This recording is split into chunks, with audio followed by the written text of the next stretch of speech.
नमस्कार, मैं अविनाश सैनी। हरियाणा का सबसे संवेदनशील इलाका मेवात, हरियाणा का सबसे अनपढ़ इलाका मेवात, हरियाणा का सबसे पिछड़ा हुआ इलाका मेवात। इसी मेवात में आजकल बहुत सारी फैक्ट्रियां लग रही हैं। आप समझते होंगे कि अगर ये फैक्ट्रियां यहाँ पे लग रही हैं तो इससे बहुत सारा विकास होगा मेवात का, लेकिन ऐसा नहीं है। इन फैक्ट्रियों के लगने से मेवात के लोग बहुत ज़्यादा परेशान हैं। आखिर ये क्या फैक्ट्रियां हैं, लोग क्यों परेशान हैं, क्यों ये मेवात को आगे बढ़ाने का काम नहीं करेंगी बल्कि मेवात को पीछे ले जाने का काम करेंगी, इसके बारे में आज हम बात करेंगे। और बात बहुत महत्वपूर्ण है क्योंकि हरियाणा विधानसभा में भी इसकी आवाज़ उठ चुकी है। बहुत सारे आंदोलन इसके इन फैक्ट्रियों के खिलाफ हो रहे हैं। क्यों हो रहे हैं, इसी पे बात करेंगे। मेरे साथ है राकेश चौधरी जी, जो सोशल मीडिया पे बहुत ज़्यादा एक्टिव हैं, पत्रकारिता करते हैं। तो राकेश जी नमस्कार। जी नमस्कार जी, ये कैसी फैक्ट्रियां हैं जो विकास की सूचक नहीं है बल्कि विकास को खत्म करने, लोगों को पलायन के लिए मजबूर करने वाली फैक्ट्रियां हैं? देखिए, मैं सबसे पहले इन फैक्ट्रियों के बारे में बात करूं उससे पहले एक बात है वो क्लियर कर देता हूं कि ये फैक्ट्रियां मेवात के लोगों ने नहीं लगाई हैं जी। ये फैक्ट्रियां बाहर के उद्योगपतियों ने आकर के यहाँ स्थापित की हैं। और ये फैक्ट्रियां जो बनी हैं इससे यहाँ के लोगों को बहुत ज़्यादा रोज़गार मिल रहा है या बहुत ज़्यादा लोग खुश हैं, ऐसा बिल्कुल नहीं है। जी। लोगों को यहाँ इन फैक्ट्रियों में नाम मात्र रोज़गार है।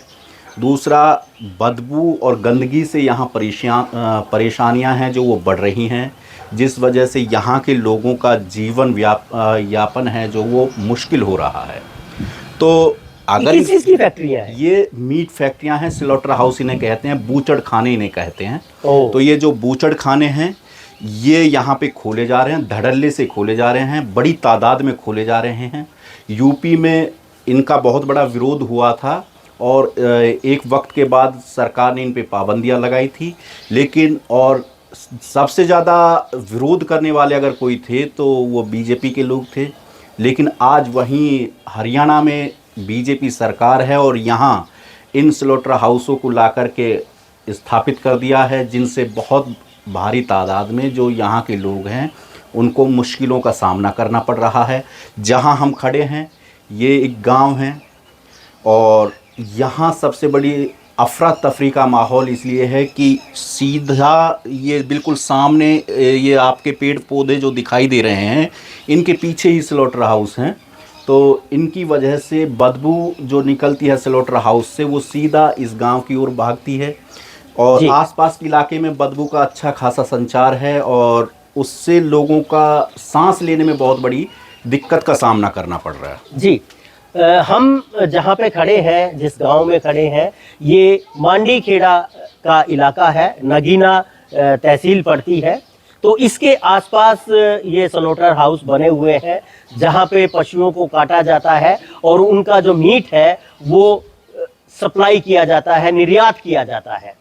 तो ऐसी चीज़ जो है यहाँ पे लगी है, तो क्या लोगों ने कुछ विरोध किया था इसका या लोग शामिल थे इसको लगाने में? नहीं, लोग बिल्कुल भी शामिल नहीं थे, ना ही लोग इनके पक्ष में थे कि यहाँ पे ये उद्योग धंधे स्थापित हों।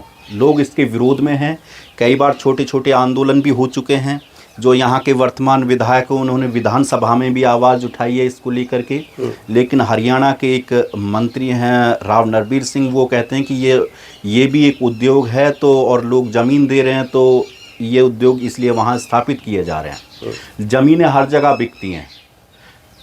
अगर मंत्री साहब को ये लगता है कि ये उद्योग है तो वो दूसरी जगह इनको स्थापित करके दिखा दें और उन्हें पता चल जाएगा कि वो स्थापित कर पाएंगे या नहीं कर पाएंगे। तो कुल मिलाकर के ये है कि यहाँ के लोगों को इनसे कोई बेनिफिट नहीं है। दूसरा सबसे बड़ा जो सवाल है कि जो गंदगी है उससे कई तरह की बीमारियाँ यहाँ जन्म लेने को उतारू हैं और आजकल कई समस्याएं ऐसी हैं जो आम लोगों में दिख भी रही हैं। जैसे डॉग बाइट के केस बहुत ज़्यादा बढ़े हुए हैं और क्योंकि जो डॉग बाइट की वजह से यहाँ एक एक गांव में 10-10 केस, 15-15 केस डॉग बाइट के हैं। दूसरा रीज़न ये है कि सड़क पे जैसे जो भी पशु लेके आते हैं, बाहर से पशु आते हैं यहाँ पे, तो जो पशु उसमें गाड़ी में मर जाता है तो उसको सड़क के किनारे गिर दिया जाता है। सड़क के किनारे गिर दिया जाता है तो उसमें कुत्ते जा कर के लगते हैं और वो फिर गांव में आते हैं वापस, तो वहाँ अगर किसी को वो काट लें, और फिर दूसरा कि कई बार कुत्ते पागल भी हो जाते हैं। तो इस वजह अगर से पशु बीमार है, हाँ बीमार है या तो कई बार ऐसा होता है कि पागल हो जाते हैं और वो एक कुत्ता दूसरे कुत्ते से अगर वो लड़ झगड़ जाता है तो उसमें भी वो वायरस फैल जाता है। जी जी, रेबीज का। तो फिर दूसरा यही अगर किसी बच्चे को काट लेते हैं, किसी इंसान को काट लेते, तो ऐसे केस बहुत बढ़ रहे हैं इस इलाके में, खासकर डॉग बाइट के केस बहुत ज़्यादा हैं। दूसरा एलर्जी, चर्म रोगों की जो समस्याएं हैं वो भी बहुत ज़्यादा यहाँ पे बढ़ रही हैं। बदबू से तो बहुत बुरा हाल है ही, बदबू से तो ये मान के चलिए कि आपको सांस लेना यहाँ पे मुश्किल हो रहा है, जो सबसे बड़ी समस्या यही है। तो आपने बताया कि ये उद्योग यहाँ पे लग रहे हैं, तो ये जो कर्मचारी यहाँ पे आते हैं तो ये बाहर के हैं, यहाँ के नहीं हैं? इन फैक्ट्रियों में 90% कर्मचारी बाहर का है। ये बाहर से बड़ी तादाद में कर्मचारियों को ठेकेदारों के थ्रू लाया जाता है। उनको वहाँ से कई बार हमने इन जो कर्मचारी हैं इनके मुंह से भी सुना है कि भाई वहाँ से हमें 15,000 के हिसाब से ले आया कि पर मंथ आपको पगार 15,000 रुपये दी जाएगी, लेकिन यहाँ आकर उनको 10-10 हज़ार रुपये में काम कराया जाता है। तो दूसरी बात यह है कि अब वो गरीब इलाकों से कर्मचारी उठाते हैं देश के दूसरे राज्यों से, और यहाँ ला कर के उनको काम के लिए इस्तेमाल किया जाता है। और यहाँ के लोगों को रोज़गार इसमें नाम मात्र है। अगर कोई कर भी रहा है तो वो बहुत सीमित लोग हैं जो रोज़गार कर पाते हैं इन फैक्ट्रियों में। अदरवाइज़ तो पहली बात तो इन फैक्ट्रियों का ना तो मेवात के लोगों से कोई वास्ता है, ना मेवात के लोगों को इन फैक्ट्रियों में रोज़गार मिल रहा है। तो कौन लोग हैं जो इनके पक्ष में खड़े हैं? आपने कहा कि कुछ आंदोलन भी हुए हैं, लेकिन वो आंदोलन कामयाब क्यों नहीं हुए जब लोग अगर इनके खिलाफ हैं? तो देखिए लोग, ऐसा कोई पर्टिकुलर आदमी यहाँ नहीं है कि जो इनके पक्ष में खड़ा है। अगर इनके पक्ष में खड़ी है तो सरकार खड़ी है, सीधी सी बात है। क्योंकि अगर सरकार चाहे तो इनको एक दिन में बंद कर दे और सरकार चाहे तो बंद ना करे। लोग यहाँ के बिल्कुल कोई पक्षधर नहीं है इनका। अगर सबसे बड़ा सवाल यही है कि अगर मान लीजिए कि सरकार कह देती है कि भाई ज़मीन क्यों दी जा रही है, अगर रोज़गार नहीं, ये उद्योग धंधे नहीं खुलेंगे तो ज़मीनें अगर दी जा रही हैं तो सरकार के पास भी कुछ नियम कायदे कानून हैं जिनके थ्रू इन पे रोक लगाई जा सकती है। और सरकार चाहे तो वो ये भी तय कर सकती है कि इस इलाके में स्लॉटर हाउस नहीं खुलेंगे, तो ये सरकार के हाथ में है। अगर सरकार चाहेगी तो ये बंद हो सकते हैं, सरकार चाहेगी तो नहीं हो सकते। और लोगों का आंदोलन सक्सेस इसलिए नहीं हो पाता क्योंकि लोग निकलते हैं। पहली बात तो यहाँ मुस्लिम आबादी बहुत ज़्यादा है, तो अब वो आवाज़ उठाते हैं तो सरकार में उनकी आज इतनी नहीं सुनी जा रही है कि वो सही भी आवाज़ उठा रहे हैं तो वो भी उनको भी इस तरह से प्रचारित कर दिया जाता है कि इनकी आवाज़ गलत मुद्दे को लेकर के उठ रही है। तो शायद यही विकास नहीं चाहते कि हाँ, तो शायद यही वजह है कि उनकी आवाज़ को ज़्यादा सुना नहीं जा रहा है। एक और चीज़ है, हम दूर तक देख रहे हैं, ये अरावली श्रृंखलाएं यहाँ पे है, पहाड़ है, बहुत सारी बंजर ज़मीन होगी, ख़राब ज़मीन होगी, बस्तियों से दूर भी होगी, तो वहाँ नहीं इनको स्थापित किया गया। बस्तियों के नज़दीक है बहुत ज़्यादा। अभी कितनी फैक्ट्रियाँ हैं मांडी खेड़ा के आसपास? मांडी खेड़ा के आसपास करीब 6 से 7 फैक्ट्रियाँ हैं, जिनमें से 4-5 फैक्ट्रियाँ चालू हो चुकी हैं। और जितनी भी फैक्ट्रियाँ ये बनी हैं सारी उपजाऊ ज़मीन में बनी हैं। स्लॉटर हाउस के लिए पानी की बहुत ज़्यादा ज़रूरत होती है, लेकिन इस इलाके में पानी की पहले ही बहुत ज़्यादा कमी है। और वो उसका असर आप आने वाले दिनों में यहाँ की उपजाऊ जो ज़मीन है इस पर भी देखेंगे। यहाँ खेती करना बिल्कुल मुश्किल हो गया है। लोगों के लिए खेती करना तो यहाँ बिल्कुल मुश्किल हो गया है। लोग आने वाले दिनों में देखेंगे कि यहाँ बहुत बड़े लेवल पे पलायन हो सकता है। और खासकर हिंदुओं का। मान लीजिए कि आप मुस्लिमों की नहीं सुन रहे, हिंदुओं की आप आवाज़ अगर बन रहे हैं सरकार, तो यहाँ सबसे बड़ा नुकसान तो हिंदुओं का ही होने जा रहा है। सीधी सी बात ये है। एक और चीज़ है, मतलब आप ये बात मेवात में खड़े होके कह रहे हैं, मेवात से बाहर अगर जाएं तो ये प्रचार है कि मेवात में तो बहुत ज़्यादा स्लॉटर हाउस खुल गए हैं जी, वो लोग तो पशुओं को काटते हैं। और आपने बिल्कुल अलग तस्वीर यहाँ पे बताई है कि वो लोग शामिल नहीं हैं यहाँ पे, लेकिन प्रचार बहुत ज़्यादा है कि ये तो मेवात में खुले हैं जी, मेवात के लोग देखो कैसे स्लॉटर हाउस खोल रहे हैं, अब वो खुल के आ गए हैं, ये कर रहे हैं, वो कर रहे हैं। ये प्रचार प्रसार भी एक रणनीति के तहत किया जाता है। सबसे बड़ी बात यही है, मेवात के लोगों का इन फैक्ट्रियों से ना तो कोई नाता है, ना इन फैक्ट्रियों में मेवात के लोगों को रोजगार है। ये हम आप पहले भी बात कर चुके हैं कि अब परसेप्शन बाहर मेवात को लेकर के कोई क्या बना रहा है, अब इस पे तो कुछ कहा ही नहीं जा सकता, क्योंकि अक्सर मेवात को बदनाम करने की साजिश भी बहुत हुई हैं और कई बार इसका खामियाजा यहाँ के लोगों को भुगतना पड़ा है। चाहे वो हिंदू कम्युनिटी हो, चाहे मुस्लिम कम्युनिटी हो, या और मतलब आप किसी की बदनामी करके और सारी चीज़ों को ढक देंगे तो ये भी एक औचित्य नहीं है। तो अब यही प्रचारित करना कि ये तो मेवात के लोग ये फैक्ट्रियाँ खोल रहे हैं, मेवात के लोग ये स्लॉटर हाउस स्थापित कर दिए, मेवात के लोगों ने तो उद्योग धंधे स्थापित कर दिए, ऐसा नहीं है। ये जितने भी उद्योग धंधे हैं ये बड़े बड़े धन्ना सेठों के धंधे हैं और ये बाहर के लोगों के धंधे हैं। मेवात के किसी भी एक बंदे का ये धंधा नहीं है। कोई स्लॉटर हाउस मेवात का पर्सनल बंदा नहीं चलाता है। और ये जो यहाँ से जो मीट बनता है, निकाला जाता है, वो सप्लाई कहाँ होता है? ये जो यहाँ इन स्लॉटर हाउस में जो मीट बनता है वो बाहर सप्लाई होता है, वो यहाँ आसपास भी ये सप्लाई नहीं होता। ये सारा मीट विदेशों तक जाता है। और हम ये भी नहीं कहते कि देखिए ये कारोबार नहीं है, लेकिन इसके कुछ नियम कायदे कानून तो हैं कि आप स्लॉटर हाउस कहाँ चलाएंगे। ये थोड़ी है कि आप आबादी में स्लॉटर हाउस खोल के बैठ जाइए और वहाँ से मतलब आबादी को आप मुश्किल कर दो जीना, आप अपना धंधा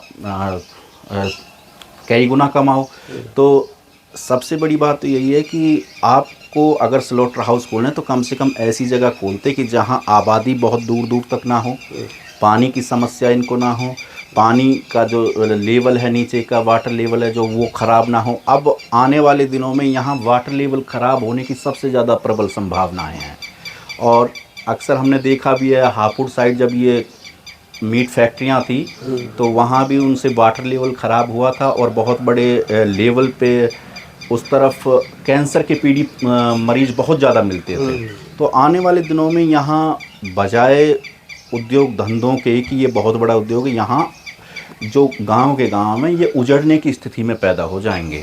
तो कहने का मतलब यही है कि इन स्लॉटर हाउसों से जो सबसे बड़ी समस्या है वो यही है कि यहाँ गांव के गांव खाली हो सकते हैं। गांव के गांव खाली हो सकते हैं इन स्लॉटर हाउस की वजह से, ये कह रहे हैं यहाँ के बाशिंदे और एक पत्रकारिता से जुड़े हमारे साथी राकेश चौधरी।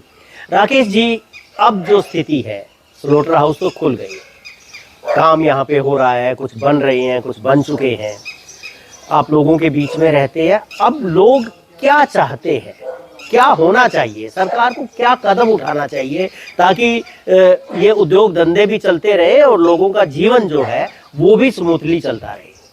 देखिए, उद्योग धंधे ये चलते रहेंगे, मुझे और ये आम आदमी की जेब पर और आम आदमी की जो उम्मीदें हैं उन पे अगर कसौटी उतरना है तो इनको पूरी तरह से सबसे पहले तो कुछ ना कुछ ऐसा प्रबंध इनका किया जाए कि जो ना तो हमारी ज़मीन का वाटर लेवल ख़राब हो, ना बदबू का संचार हो कि जो बदबू पूरे इलाके में फैली हुई है। तो कम से कम या तो कोई ऐसा केमिकल हो या उस जो गंदा पानी है उसको स्टोरेज करने के लिए इनके पास पर्याप्त जगह हो, ट्रीटमेंट हो उसका, मतलब कुछ ना कुछ उसका ट्रीटमेंट किया जाए। ये नहीं कि आप कहीं भी पानी को फैला दीजिए, कहीं भी आप पर्यावरण को नुकसान कर दीजिए या बदबू यूं ही चलती रहे तो उससे हालात ख़राब हों।